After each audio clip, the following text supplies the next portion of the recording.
नमस्कार साथियों। आज के अंक में आपका स्वागत है। मैं दिलबाग सिंह धनखड़। आज हम थोड़ा दिल्ली की आर्थिक व्यवस्था के बारे में चर्चा करेंगे। जैसे कि आप जानते हैं, दिल्ली देश की राजधानी है और पूरे भारतवर्ष की और साथ में पूरे वर्ल्ड की, पूरे संसार की नज़र हमेशा दिल्ली पर रहती है कि दिल्ली में किस तरह से कार्य हो रहा है, दिल्ली का विकास कैसे हो रहा है और दिल्ली की क्या स्थिति है, दिल्ली की आर्थिक स्थिति कैसी है, दिल्ली की राजनीतिक स्थिति कैसी है, दिल्ली की यानी कि हर तरह की दिल्ली की स्थिति पर हमेशा पूरे भारत की और पूरे विदेश की एक नज़र रहती है। लेकिन आपको जान के बड़ा हैरानी और बड़ा दुख होगा कि दिल्ली में जो पहले एक व्यवस्था ऐसी होती थी कि दिल्ली का जो बजट था वो इतना मजबूत बजट पेश किया जाता था कि दिल्ली में हमेशा पैसा जो है सरप्लस रहता था। आप पिछले कोई बजट उठा के देख सकते हैं, खासकर आम आदमी पार्टी की सरकार से पहले का कितना भी बजट, कोई बजट उठा के देख सकते हैं कि हमेशा दिल्ली में पैसा जो है सरप्लस रहा है। दिल्ली को कभी किसी से पैसा मांगने की जरूरत नहीं पड़ी, सेंटर से या किसी भी तरह से। कल परसों का जो इकोनॉमिक्स टाइम के पेपर में बड़ा इसके बारे में बहुत ही विस्तार से दिया गया था कि किस तरह से दिल्ली की आर्थिक व्यवस्था हमेशा रही है और किस तरह से दिल्ली ने हमेशा विकास की तरफ अपने आप को अग्रसर किया है। आप किसी भी राज्य में चले जाएंगे, सबसे अच्छा हमेशा दिल्ली का एक डेवलपमेंट आपको दिखाई देता था। रास्ते के बारे में देख लीजिए, बिल्डिंग के बारे में देख लीजिए और किसी भी व्यवस्था के बारे में आप देख सकते हैं। दिल्ली को एक बहुत ही अच्छी नज़र से और बहुत ही मजबूती के साथ एक आर्थिक स्थिति में मजबूत राज्य के तौर पर देखा जाता था। उसके कई कारण भी है, क्योंकि दिल्ली का क्षेत्रफल काफ़ी छोटा है। यहाँ काफ़ी बड़े बड़े जो बिजनेसमैन रहते हैं, नौकरशाह भी यहाँ बहुत बड़े बड़े हैं और जो दिल्ली में जो खर्चा होता है वो ज़्यादातर सेंट्रल गवर्नमेंट डायरेक्ट खर्चा करती है। जैसे आप दिल्ली की जो कानून व्यवस्था पर देख सकते हैं, दिल्ली की पुलिस व्यवस्था पर देख सकते हैं, दिल्ली में काफ़ी मंत्रालय हैं उन पर आप देख सकते हैं, यानी कि डीडीए जैसे डिपार्टमेंट है ये आप देख सकते हैं। एमसीडी को भी पैसा हमारा सेंट्रल गवर्नमेंट ही देती है। तो यानी कि इस तरह से आप देखेंगे दिल्ली का जो मैक्सिमम जो काम है, दिल्ली में जो मैक्सिमम खर्चे के जो काम है वो लगभग सारे के सारे सेंट्रल गवर्नमेंट के खर्चे से ही होते हैं। और इस बार तो आपको पता होगा कि मोदी जी ने 1000 जो ब्लू बसेस दिल्ली में चल रही है, बैटरी वाली जो बसें हैं, वो भी मोदी जी ने, बीजेपी सरकार ने, सेंट्रल गवर्नमेंट ने दिल्ली सरकार को दी हैं। तो इस तरह से आप देखेंगे कि दिल्ली में जो एक खर्चे का जो सिस्टम है वो दिल्ली सरकार के पास बहुत कम खर्चा बचता है जिस पर उसको पैसा खर्च करना होता है। और इसी वजह से हमेशा दिल्ली का जो बजट था वो सरप्लस बजट होता था, जिससे कि हमेशा ये कहा जाता था भाई पूरे भारत में काफ़ी राज्य कर्जे में डूबे हैं, लेकिन दिल्ली एक ऐसा राज्य होता था जहाँ पर कभी कर्जे में नहीं गया स्टेट, और हमेशा इसकी जो एक आर्थिक स्थिति हमेशा मजबूत रही है।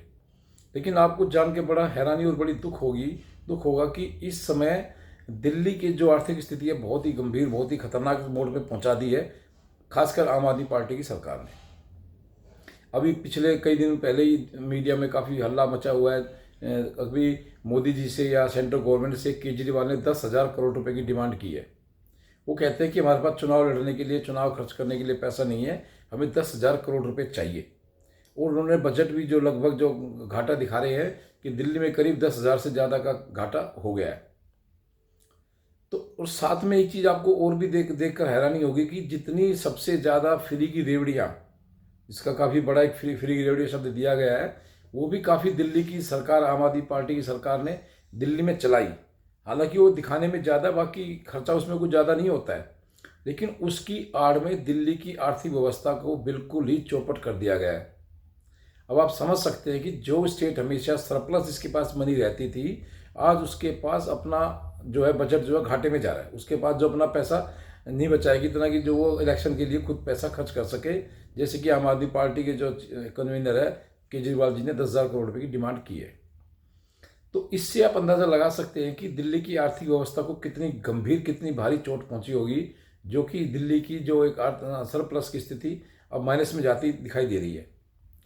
और आपको शायद ध्यान होगा, केजरीवाल जी बोलते थे जब इन्होंने फ्री की जो लाइट फ्री की थी, बसेस सेवा महिलाओं के लिए फ्री की थी, तब इन्होंने कहा था कि हमारे पास इतना सरप्लस पैसा है कि हम बहुत कुछ चीज़ें फ्री में कर सकते हैं। तब उन्होंने कहा था कि सरकार के पास पैसे की कमी नहीं है, सरकार के पास केवल नीयत की कमी है। यानी कि अपने आप को बहुत ज़्यादा नीयत, ईमानदार और एक कुशल जो शासक के तौर पर दिखाते हुए इन्होंने ये सब चीज़ें कही थी। लेकिन अब धीरे धीरे इनका पर्दा खुलता जा रहा है। आपको जान के चीज़ की और भी बड़ी हैरानी होगी, आज के पेपर में भी दिया था कि कोर्ट भी इस मामले में अब दखल दे रहा है कि जो 14 रिपोर्ट्स इनके पास जो पेंडिंग है, यानी कि दिल्ली सरकार को 14 सीएजी की रिपोर्ट इनके पास हैं, लेकिन अभी तक ये इन रिपोर्ट्स को पब्लिक के बीच में लेके नहीं आए हैं। बीजेपी के जो सांसद है, बीजेपी की जो गवर्नमेंट है, या जो बीजेपी की के जो नेता है, वे हमेशा से डिमांड मांग करते आ रहे हैं कि भाई जो सीएजी की रिपोर्ट्स हैं उनको पब्लिक के सामने लाया जाए। एलजी ने भी कई बार बोला है दिल्ली सरकार को कि भाई आप जो जितने भी रिपोर्ट है ये सीएजी की, इन सबको जनता के सामने लाइए। लेकिन आप आदमी पार्टी की सरकार है जो सीएजी की 14 रिपोर्ट्स को बिल्कुल दबा के बैठी है 1.5-2 साल से। उन रिपोर्ट्स को पब्लिक के सामने लाने में उनको बहुत ज़्यादा दिक्कत और डर महसूस हो रहा है, क्योंकि उनको पता है कि सीएजी की रिपोर्ट्स में इनके खिलाफ बड़े बड़े जो घोटालों का जो खुलासा होगा वो इनकी सरकार 1 मिनट भी नहीं रुक पाएगी। क्योंकि आपको पता है कि सीएजी की रिपोर्ट्स ने ही सेंटर में से कांग्रेस की सरकार को हिला दिया था। आपको खूब अच्छी तरह याद होगा, जैसे जो उसका जो स्पेक्ट्रम का घोटाला था, कोल घोटाला था, उसकी वजह से जो सीएजी ने जो रिपोर्ट पेश करी थी 1,76,000 करोड़ की, 1,86,000 करोड़ की, उन सब घोटालों से, यानी कि जो एक सीएजी ने अपने आंकड़ा दिया था उससे कांग्रेस की जो सेंटर की गवर्नमेंट थी बिल्कुल बुरी तरह से हिल गई थी और कांग्रेस का बिल्कुल सफाया हो गया था। आप देख सकते हैं कि उन सीएजी की रिपोर्ट के ऊपर ही कांग्रेस अब तक भी सत्ता में कहीं भी सही ढंग से सामने नहीं आ पा रही है। तो केजरीवाल को भी या आम आदमी पार्टी को भी इसी बात का बहुत बड़ा खतरा है कि अगर सीएजी की रिपोर्ट्स उनके सामने आ गई, पब्लिक के सामने आ गई, तो शायद उनका पता चल जाएगा कि वो कितने ही गलत तरीके से दिल्ली स्टेट को चला रहे हैं। साथ ही उनको इस बात का भी खतरा है कि अगर उन्होंने ये सब दिखा दिया तो जनता भी समझ जाएगी भाई किस तरह से ये जो, हाँ एक चीज़ और भी है कि इनके ऊपर जो दिल्ली सरकार की जो करीब करीब 30 उनके पास जांच, इनके खिलाफ जांच बैठी हुई है, 30 जो घोटालों की जांच इनके खिलाफ चल रही है, और उसी के आधार पर ईडी सीबीआई के भी काफ़ी इनके मुकदमे इनके ऊपर दर्ज होते जा रहे हैं। अभी जो कल परसों ही एक सामने आया है कि जो आम आदमी पार्टी के दिनेश मोहनिया हैं उनके ऊपर भी एक मुकदमा दर्ज हो रहा है कि भाई उन्होंने कुछ कूलर जो है बांटे थे, वाटर कूलर कुछ बांटे थे, जो कि कहीं पता नहीं चल रहा वो कूलर कहाँ गए। यानी वाटर कूलर खरीदे नहीं गए और पब्लिक में जो उनका जो जनता का पैसा था उसका बिल लगा करके वो पैसा निकाल लिया गया ट्रेजरी से, लेकिन वो कूलर का कहीं पता नहीं चल रहा है। उनके खिलाफ एक एफआईआर हो चुकी है। तो इस तरह से आप देखेंगे कि जो 30 घोटालों की जांच दिल्ली में चल रही है और साथ में सीएजी की रिपोर्ट, जो 14 रिपोर्ट्स जो है आम आदमी पार्टी की गवर्नमेंट ने विधानसभा में आज तक पेश नहीं की है, जनता के सामने उन रिपोर्ट्स को लेकर नहीं आए हैं, जिससे कि इनको बहुत बड़ा खतरा और डर महसूस हो रहा है कि अगर ये रिपोर्ट्स जनता के सामने आ गई तो शायद इनकी सरकार पर बहुत बड़ा असर पड़ेगा। और आपको पता भी है अभी 2025 फरवरी में दिल्ली का इलेक्शन ड्यू है, इलेक्शन होना है, काफ़ी तैयारियां चल रही हैं, हर पार्टी अपना जोर लगा रही है। लेकिन इन सब चीज़ों को देखते हुए अगर इन्होंने सीएजी की रिपोर्ट्स को अभी पेश नहीं किया तो जनता बिल्कुल समझ जाएगी कि भाई दाल में कहीं ना कहीं बहुत ज़्यादा काला है। अब जनता धीरे धीरे समझ भी गई है कि आम आदमी पार्टी की सरकार में जो घोटाले हो रहे हैं, दिन पर दिन नया कोई ना कोई घोटाला सामने निकल के आ रहा है, इससे इनकी जो छवि है बहुत ज़्यादा धूमिल और बहुत ज़्यादा खराब भी हो गई है। आप इस चीज़ को खुद भी अंदाज़ा लगा सकते हैं कि आपके आसपास के क्षेत्र की व्यवस्था पहले कैसी होती थी और अब व्यवस्था कैसी हो गई है। मैं तो खासकर अपने क्षेत्र की बात कर सकता हूँ, मैं ज़्यादातर अपने क्षेत्र की बात ही करता हूँ, देवली विधानसभा की। यहाँ की व्यवस्था बिल्कुल चौपट हो चुकी है। आप कहीं भी जाओगे आपको जगह जगह कूड़े के ढेर मिलेंगे, रोडें आपको जगह जगह टूटी मिलेंगी, गड्ढे मिलेंगे। अभी कई जगह जो संगम विहार कॉलोनियों में कुछ सीवर की लाइनें डाली गई हैं, फिर सीवर की लाइनें डाली गई हैं, उनकी जगह खुदाई की गई, जितनी भी सारी रोडें थी, पक्की रोडें थी, सब तोड़ तोड़ के छोड़ दी है। आम पब्लिक, आम जनता इन रोडों, टूटे हुए रोडों से बहुत ज़्यादा परेशान है। मेन रोडों को भी बहुत बुरा हाल है, जगह जगह गड्ढे हैं। अभी शनि बाजार चौक पे तो एक सीवर ऐसा बीच में था कि उसमें कई गाड़ियाँ बहुत बुरी तरह से क्षतिग्रस्त हुई हैं। अभी कई दिन पहले ही जा करके उसको ठीक किया गया है, अन्यथा उसमें बहुत गाड़ियाँ, बाइक वाले तो उसमें बहुत बुरी तरह चोट खाते थे, नई नई गाड़ियाँ उसमें खराब होगी लोगों की। तो इस तरह से देखने में ये आया कि दिल्ली की जो व्यवस्था है इस समय बिल्कुल ही चौपट हो चुकी है।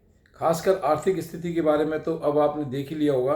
अब तो कोर्ट ने भी बोल दिया है, कि भाई आप अपनी जो ये सीएजी की रिपोर्ट्स है वो जनता के सामने लाइए। अभी 3 तारीख की डेट है, कुछ जो बीजेपी के नेता है वो कोर्ट पहुंच गए, भाई ये ऐसे रिपोर्ट को पेश नहीं कर रहे हैं, तो कोर्ट ने भी उनको बोला है ठीक है भाई आप इसकी जो सुनवाई है वो 2 दिसंबर को होगी, उसमें उनको बुलाया गया है और देखते हैं उसमें उस दिन क्या होता है। एलजी साहब ने भी आज उनका स्पष्टीकरण आया है कि उन्होंने चीफ सेक्रेटरी को कई बार बोला है, वित्त मंत्री को भी कई बार बोला है और चीफ मिनिस्टर को भी उन्होंने खुद भी बोला है, चिट्ठी लिखी है, भाई आप इन रिपोर्ट्स को पेश कीजिए। क्योंकि आपको पता है कि सीएजी की रिपोर्ट जो होती है वो किसी भी सरकार का एक तरह का आईना होता है। अगर सीएजी की रिपोर्ट्स में कुछ भी गड़बड़ घोटाला निकलता है तो उस सरकार पर बहुत बड़ी एक प्रश्न चिन्ह लग जाता है, उसकी ईमानदारी पर बहुत बड़ा एक दाग लग जाता है कि वो जो कि इसने पैसे को किस तरह से इस्तेमाल किया और पैसे का गबन कहाँ हुआ।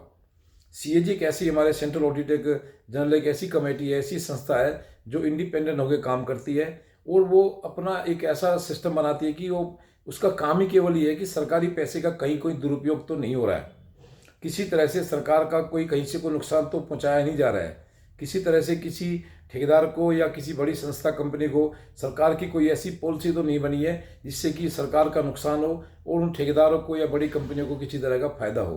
तो इन सब चीज़ों को देखते हुए सीएजी की एक बहुत अच्छा एक संगठन बनाया गया है जो कि सरकार पर एक बहुत बड़ा अंकुश का काम करता है। लेकिन आम आदमी पार्टी की जो सरकार है, सीएजी की 14 रिपोर्ट्स, आप समझ सकते हैं कि एक रिपोर्ट्स बनाने में कितनी मेहनत, कितना बल, कितना धन लगता होगा। और इस तरह की उन्होंने 14 रिपोर्ट्स तैयार करी है जो कि जनता के सामने नहीं आ रही है।